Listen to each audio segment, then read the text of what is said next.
Good morning and welcome to another Writer's Morning Commute. Continuing my thoughts on how I'm currently writing stories, I discussed my brainstorming last week, and today I'll start my work on my pre-writing.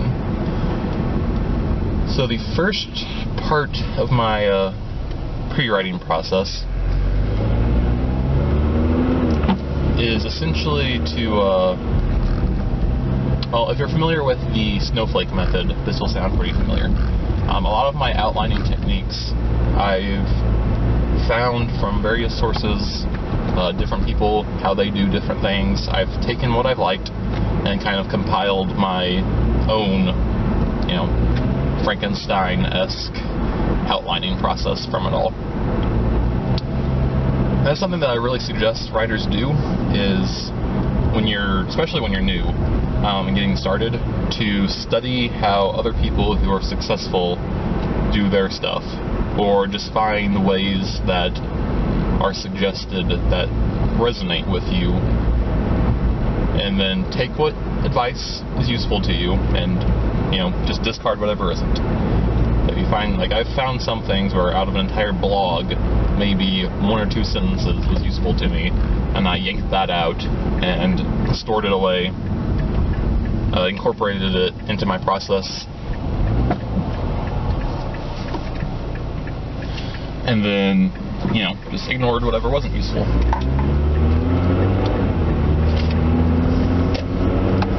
So the first thing I do is come up with a premise statement. And that's something that's no more than a single sentence. So for Harry Potter, it would be an abused orphan goes to, magic school. Something like that. Something that just kind of tells, well, this is only for yourself, but you can use it in the future too. It just kind of tells what the story is about in a nutshell. You don't need to get into anything detailed. You don't have to even mention your protagonist if you don't want to. It's just what the main driving cool idea is. So sometimes that's the setting, sometimes it's the magic system, so on and so forth.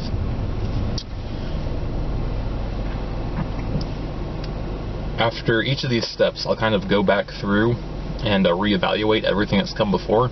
So after I get that premise statement, I'll look at my brainstorming and try to figure out if all of it is still applicable to that premise statement, if there's anything that I can refine to make it more focused on that. And then once I'm happy with all that's come before, I'll move on to the next step, which is the concept statement. And a lot of times online, premise and concept kind of get used interchangeably. I use them to define two different things. I try to be internally consistent, but I'm also not looking at my notes, so it's possible I've even got them switched up. So this is kind of the synopsis. It's the type of thing that I would use if I was trying to sell a story. How I use it, I have a whole list of things that I go down. I just start out by writing them out. I have the protagonist, the setting. Sometimes the setting has two parts. It starts in the normal world and then goes over into a magical world or a different world somehow. So sometimes there's two parts to that. Their initial situation, what they want, their goal. Then you have the disaster. It's usually the thing that ends Act 1, the point of no return. Sometimes I use the inciting incident. It just kind of depends on the story.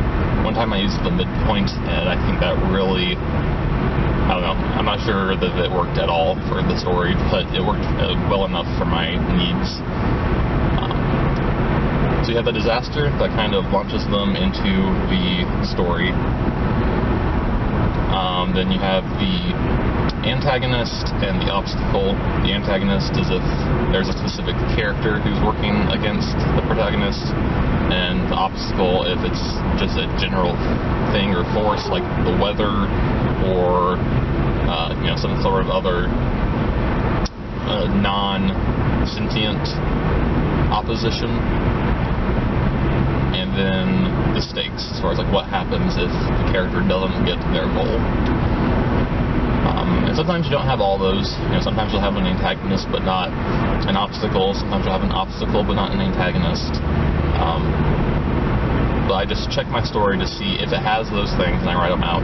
And then I rearrange the order. I try to get it down to 2 or 3 sentences. I find that usually makes a pretty exciting book trailer type thing. Like if it was a movie, that would be kind of like the movie in the movie trailer. What the dramatic voice would describe the movie as. And that really helps me to focus on what my story is, the heart of the story, the main through line, the main arc. So thank you for writing with me today. I hope you enjoyed that, and I will see you soon.